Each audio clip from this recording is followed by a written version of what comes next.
तो इस वक्त की सबसे बड़ी खबर, अरुणाचल प्रदेश के पूर्व सीएम कालिको पुल का निधन हो गया है। कालिको पुल का शव उनके घर में पंखे से लटका हुआ पाया गया। पुलिस ने कालिको पुल की खुदकुशी करने की आशंका जताई है। कालिको पुल पेमा खांडू से पहले अरुणाचल प्रदेश के सीएम थे। उन्होंने बीजेपी की मदद से सरकार बनाई थी। 9वें मुख्यमंत्री वो बने थे और अपनी ही पार्टी में भ्रष्टाचार के खिलाफ एक लंबी लड़ाई उन्होंने लड़ी थी।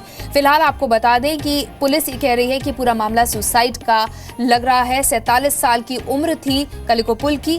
दिसंबर में नवामतु की सरकार की बगावत करके कांग्रेस नेताओं का एक धड़ा अलग हुआ था और तब पुल की अगुवाई कर रहे थे वो। Young budding politician, a former chief minister who was actually with us last week only when I was there touring Northeast in my capacity of discharging the donor responsibilities, full of enthusiasm, very energetic, and I think he had many more meaningful years to contribute. He was just about 47 or 48 years of age. Whatever might have been the reasons behind his untimely demise, our heart goes out to the family and also the people of Arunachal Pradesh and the people of Northeast. That the police and the other agencies will do their task, but whatever it is, we have lost a valuable life. ये राज्य मंत्री जितेंद्र यहाँ पर बता रहे थे कि किस तरह से उनका योगदान जो है वो अतुलनीय रहा है और साथ ही एक कम उम्र में उनका निधन होना सबको जाहिर तौर पे चौंका रहा है। आपको बता दें कि राष्ट्रपति ने कालिको पुल की मौत पर दुख जताया है। राष्ट्रपति ने ट्विटर पर लिखा है, युवा नेता कालिको पुल की असामयिक मौत की खबर सुनकर सदमे में हूं। कालिको पुल के योगदान को हमेशा याद रखा जाएगा। युवा नेता अरुणाचल प्रदेश के काफी वक्त उन्होंने दिया है, 20 से ज्यादा साल उन्होंने पॉलिटिक्स में दिए हैं। ऐसे में उनके योगदान को हर कोई याद कर रहा है और साथ ही हैरानी भी जता रहा है जिस तरह से उन्होंने आत्महत्या की है। पुलिस फिलहाल ये कह रही है। असम से कांग्रेस सांसद गौरव गोगोई ने कालिको पुल की मौत को उत्तर पूर्व की राजनीति का बड़ा झटका करार दिया। हमें बहुत दुख हुआ है, इस प्रकार की घटना हादसा होगा हमने कभी सोचा भी नहीं था। उत्तर पूर्वांचल एक बहुत ही कठिन जगह है राजनीति करने के लिए, तो कोई भी व्यक्ति अगर राजनीति के में आगे बढ़ते हैं तो ज़रूर उनके बहुत से सपने होते हैं उत्तर पूर्वांचल के प्रति और ख़ासकर कि अरुणाचल प्रदेश के प्रति। तो मुझे लगता है कि उत्तर पूर्वांचल के राजनीति में हमने एक बहुत ही युवा नेता को खोया है। और कांग्रेस नेता अंबिका सोनी ने भी कालिको पुल की अचानक मौत को बड़ा सदमा करार दिया।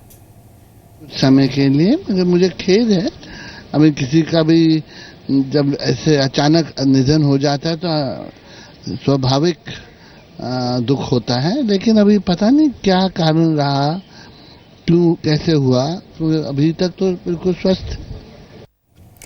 ब्रह्म प्रकाश दुबे हमारे सहयोगी हमारे साथ मौजूद हैं। ब्रह्म, जिस तरह के पॉलिटिकल रिएक्शंस आ रहे हैं, हमारा आपका रिएक्शन भी कुछ ऐसा ही है। सभी हैरान हैं कि इस तरह की घटना अचानक से सामने आई है।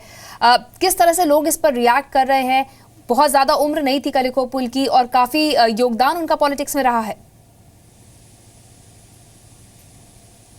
बिल्कुल नंदिता, आपने सही कहा और संसद में आज जिन नेताओं से हमने बात की, जिन्होंने इस खबर को सुना वो बेहद। चलिए ब्रह्म से हम बात करेंगे। कुछ ऑडियो प्रॉब्लम यहाँ आ रही है, अपने दर्शकों को हम फिर बता दें कि बड़ी खबर आ रही है। 6 महीने तक अरुणाचल प्रदेश के सीएम रहे हैं कालिको पुल और 20 साल से ज्यादा उन्होंने कांग्रेस से वो जुड़े रहे हैं, राजनीति में योगदान दिया है और हाल ही में जिस तरह का क्राइसिस अरुणाचल प्रदेश में आया था उसमें उनका अहम योगदान था। आपको बताते हैं कौन थे कालिको पुल, उनके बारे में कुछ जानकारी। 6 महीने तक अरुणाचल के सीएम रहे थे कालिको पुल। कांग्रेस से विद्रोह कर कालिको ने सरकार बनाई थी।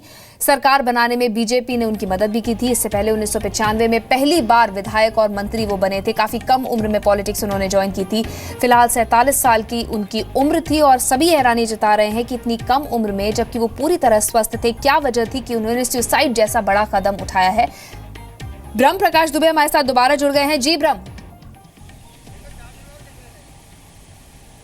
देखिए नंदिता, जिन्होंने भी उनकी ये खबर सुनी है। संसद में कई लोगों से हमने बात की, चाहे वो कांग्रेस के हों या बीजेपी के हों, किसी भी पार्टी के नेता हों, सभी इस खबर को सुनकर हैरान हैं, दुखी हैं और परेशान हैं, व्यथित भी हैं। महत्वपूर्ण बात यह है कि देखिए, कुछ ही महीनों पहले एक ऐसा चेहरा, एक ऐसा नाम जो राष्ट्रीय पटल तक आ गया था, वो अरुणाचल के सीएम बने थे। और देखना ये है, लेकिन नंदिता, जो हैरानी भरी खबर है कि आखिर किस तरह का दबाव था उन पर, किस परिस्थिति से गुजर रहे थे वो, क्या वाकई में ये सुसाइड है जैसा पुलिस कह रही है, ये तमाम चीज़ें अभी पुलिस जांच करेगी, उसके बाद सामने आएगी। लेकिन ये खबर बेहद दुख देने वाली है, क्योंकि अरुणाचल प्रदेश से जो चेहरे बाहर आए हैं, राष्ट्रीय पटल तक आए हैं, उनमें से कलिको पुल एक चेहरा था जो राष्ट्रीय पटल तक आया था। वो अरुणाचल के हाल ही में सीएम बने थे। इसके बाद वापस कांग्रेस पार्टी में गए थे और नया अरुणाचल के दूसरे सीएम बने हैं। लिहाजा आने वाले वक्त में जांच में क्या निकलता है, क्या वाकई में जो पुलिस अभी दावा कर रही है वही सच्चाई है, किस तरह का दबाव था, ये देखने वाली बात होगी। बहरहाल मैं आपको बता दूं नंदिता, संसद में आज सभी अक्रॉस द पार्टी लाइन सभी नेता जिन्होंने भी इस खबर को सुना, बेहद दुखी हैं इस खबर से कि एक युवा नेता की अकस्मात मौत हो गई है। बिल्कुल। और ब्रह्म, अगर हम उनके पॉलिटिक्स में योगदान की बात करें, उसे किस तरह से देखा जा रहा है? बहुत कम उम्र में उन्होंने NSUI ज्वाइन कर लिया था, उसके बाद उन्होंने 20 साल से ज़्यादा का वक्त पॉलिटिक्स में दिया और हमेशा सही के लिए वो खड़े रहे हैं। ऐसे में अब ये कितनी बड़ी एक वॉइड क्रिएट हो गया उनके जाने के बाद? देखिए नंदिता, कलिको पुल का चेहरा उन अरुणाचल के उन चेहरों में से है जो भ्रष्टाचार के खिलाफ लगातार लड़ाई लड़ता रहा है, लगातार मुहिम चलाते रहे हैं वो, चाहे इसके लिए उन्होंने पार्टी भी क्यों ना छोड़नी पड़ी हो, लेकिन उन्होंने अपनी जो लड़ाई थी उसको नहीं छोड़ा है। और इसके बाद देखिए, अलग जो विधायक हुए थे कांग्रेस पार्टी से, उनको लीड किया, उन्होंने सरकार बनाई, तो उनका जो चेहरा है, जो व्यक्तित्व है, जो अभी तक का है, वो एक तरह से करप्शन के खिलाफ लड़ाई के लिए जाना जाता है। जी, से इस पे हम आगे आपसे बात करेंगे। फिलहाल बता दें कि एनसीपी नेता तारिक अनवर ने भी कलिको पुल की मौत पर दुख जताया है। मुझे दुख है कि अरुणाचल के पूर्व मुख्यमंत्री ने आत्महत्या कर ली है, और जैसा खबर आ रही है कि वो डिप्रेशन में थे। क्या कारण है वो तो बाद में पता चलेगा, लेकिन मेरी पूरी सहानुभूति उनके परिवार के साथ है। और सीपीएम नेता डी राजा ने कलिको पुल की मौत की जांच कराने की मांग की। Former Chief Minister committing suicide is really quite shocking.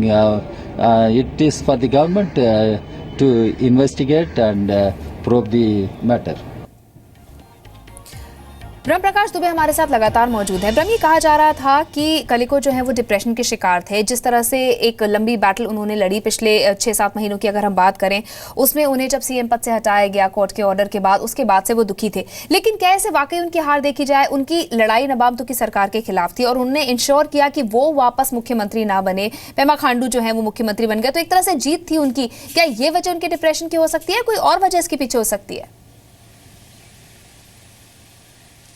देखिए नंदिता, जिस तरह से बीते 6-7 महीने में अरुणाचल में पॉलिटिकल घटनाक्रम चलता रहा है, राजनीतिक घटनाक्रम चलता रहा है, उसको देखकर ये नहीं कहा जा सकता कि उन पर इतना दबाव बना होगा कि उस दबाव को वो सह ना पाएँ। जिस तरह का उनका व्यक्तित्व था, वो जिस तरह के वो लड़ाकू प्रवृत्ति के थे, जिस तरह से वो लगातार आंदोलन छिड़े रहे हैं, ऐसा नहीं लगता कि वो इस तरह के पॉलिटिकल दबाव में टूट जाएंगे, इस तरह के पॉलिटिकल दबाव में झुक जाएंगे और अपना समर्पण कर देंगे। उनका व्यक्तित्व तो हमेशा भ्रष्टाचार के खिलाफ लड़ाई के लिए जाना जाता है।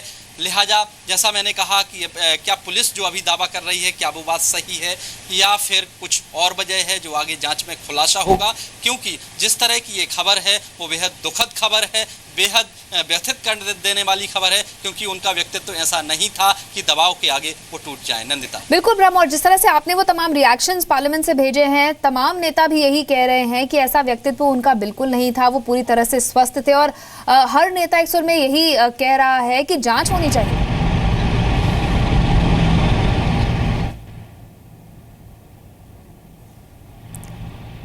ब्रह्म प्रकाश दुबे से हम दोबारा बात करने की कोशिश करेंगे। संसद परिसर में वो इस वक्त मौजूद हैं और कलिको पुल की असामयिक निधन से इस वक्त सभी हैरान हैं। फिलहाल ये कहा जा रहा है कि मामला आत्महत्या का है। उनके घर में पंखे से उनका शव लटका पाया गया है, जिसके बाद पुलिस अब इन्वेस्टिगेशन कर रही है। जैसा कि कहा जा रहा है कि राजनीतिक संकट वहां पर बना हुआ है, उसके चलते वो प्रेशर में थे।